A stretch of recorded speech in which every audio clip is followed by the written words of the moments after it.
changed a lot of lives. We've created people who are now athletes, who are riding 100 miles a day. I'm 53. I have never ridden a bicycle before.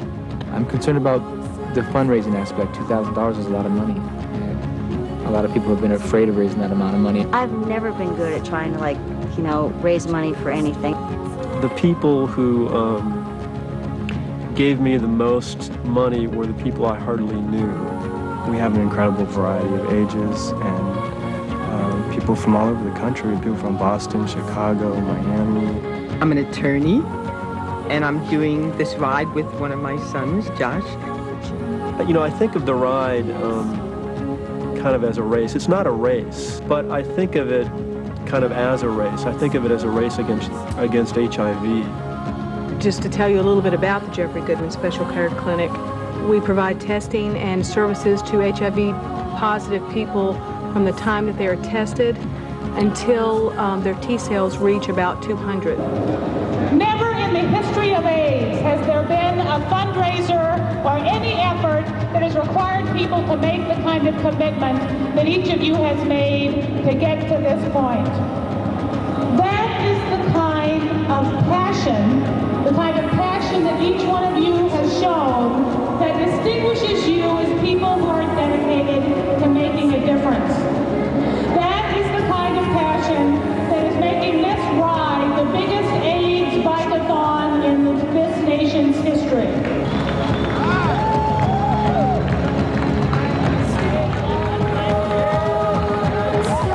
God.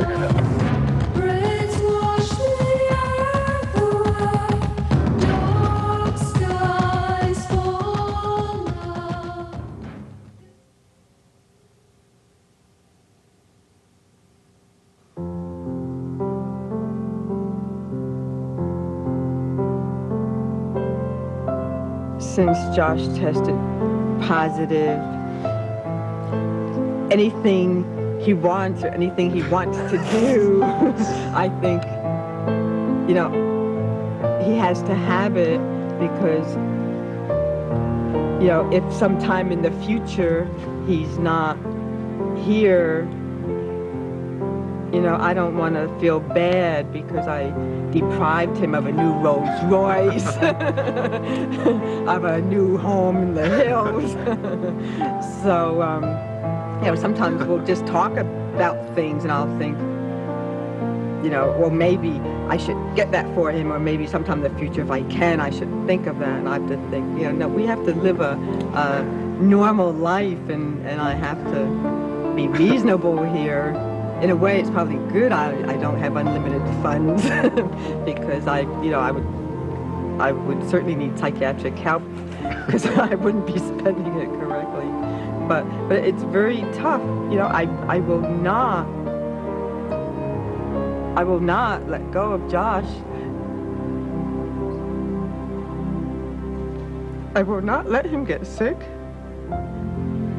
You know, I know that's not realistic, that I don't have that power. But it's very scary, you know? And as I said previously, my sister lost a son in his mid-20s. You know, our family's been through it. I know it's for real.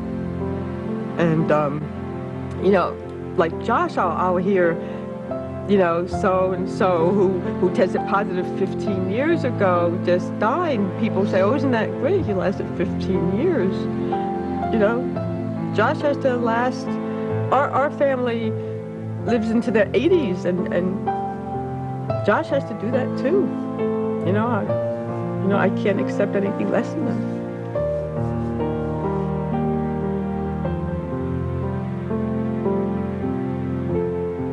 Being a mom is probably primary to me. And one of the things that has really struck home to me about this ride is that, like giving birth, it's going to be a life-changing experience. I'm riding this ride in honor of a very dear friend from Mississippi, whom I've known since first grade. His name is Ken, and he was diagnosed with pneumocystis pneumonia 2 years ago, and Ken is near death now, which is really ironic as I approach this ride, because I don't know if he'll make it.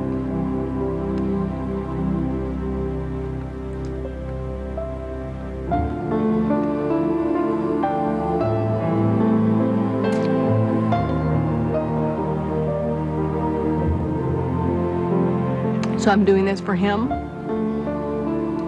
and I'm doing it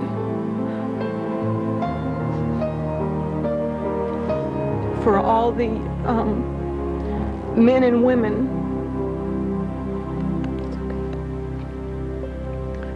that come into that agency that we see, that are privileged to have a place to go, to be cared for. As Ken is sick in Mississippi 2 weeks ago when he needed to be hospitalized, he had to go to 5 different hospitals to get someone to take him because of homophobia.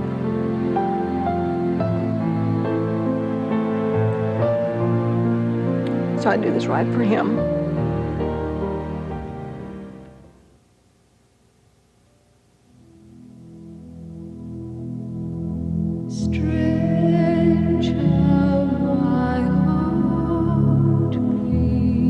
Once we got everything all taken care of, once we took care of everything he needed, he really let go real easy, real easy. And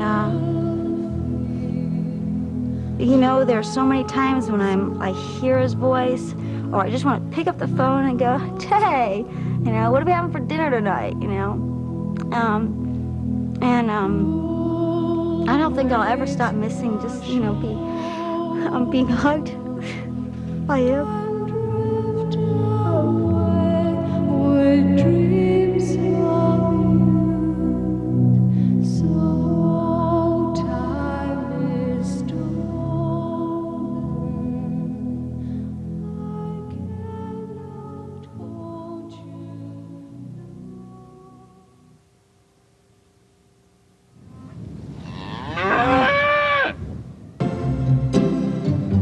So it's just a joy every time I clip into that bike. And I just know that it's somehow going to open a door that day. I'm going to meet someone new. I'm going to see something new in a different way. I can ride a bicycle. I can train for 6 months. I can raise a lot of money. Now I can dedicate my life for a period of time to doing something really significant about AIDS. You know, you're in Big Sur and the sun is burning this great clean white hole through the fog, and just something opens up. You know, your mind just kind of goes, and all of a sudden you know that this is kind of what life is about. And it was like on the third day we forgot why we were even doing the ride. We kind of simply existed. It's one thing to be able to last over a 60 or 80 mile period and come home and die. And the next day sit around all day, but it's another again to get up that next day and do the same thing. I was like, no way are we going up that hill. I was trying to warn as many people as I could. You're not going to tell the rest of the world I'm walking, are you? Show me walking, you're going to die, all of you. In a very loud voice, mechanical failure. Mechanical failure. There's something about being on a bicycle that people are more friendly to. We got together yesterday and made the banner and then put them up all along the fence, and we thought it would be like a pep rally, even though we couldn't be there. We've come from Chicago, and we are having the time of our lives. We've been in other organized rides before, and I was telling the executive director of the center that all the people here are going to be spoiled. Any other organized ride that they ever do, they will always talk about, well, it's not as good as the California AIDS ride. It's the toughest ride I've been on, but I've never felt more alive than I do right now. Everything that's been done here has been done fantastically, especially for the first time. I mean, the little things like checking your bikes in. The ride is beautiful, not to be believed beautiful.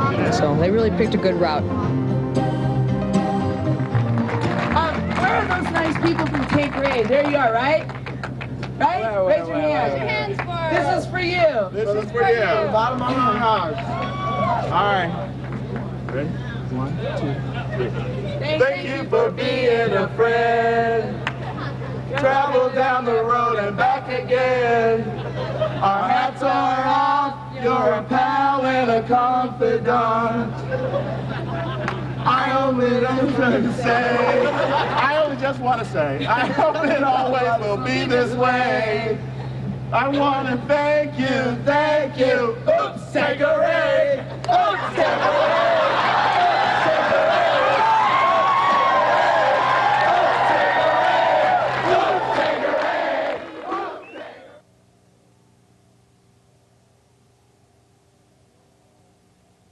Now, before our riders come home, we would like to ask you to observe a few moments of silence as we honor the memories of all those who could not ride today.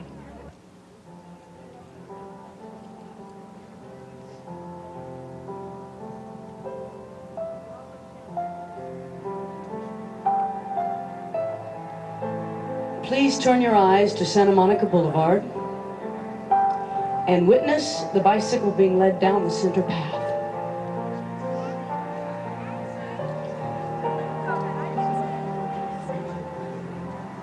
This seat is unoccupied. The pedals are empty, and there are no hands on the handlebars.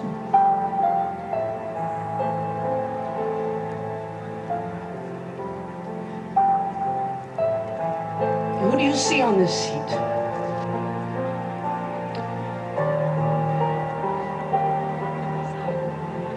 Whose smiling face do you remember?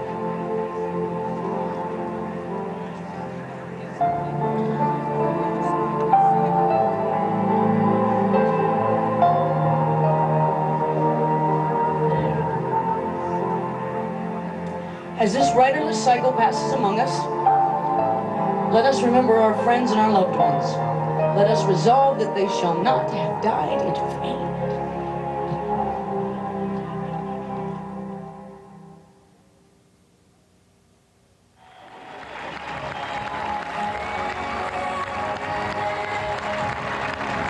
We have to look for the things that we're afraid of. We have to look at the things that we don't want to do, the things that scare us, the things that are tough, the things that are challenging. Each of us has lost friends and loved ones to AIDS. They have died, not us. We are alive. Our mission is not complete.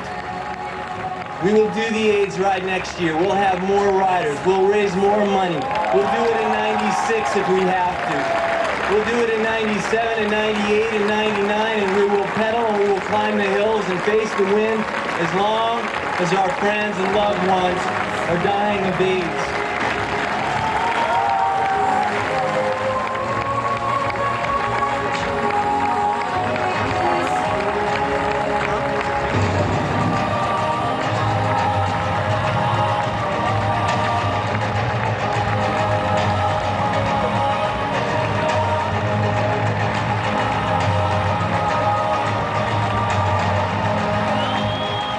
You've all changed my life, and I mean it from the bottom of my heart when I say I love you all. I really do.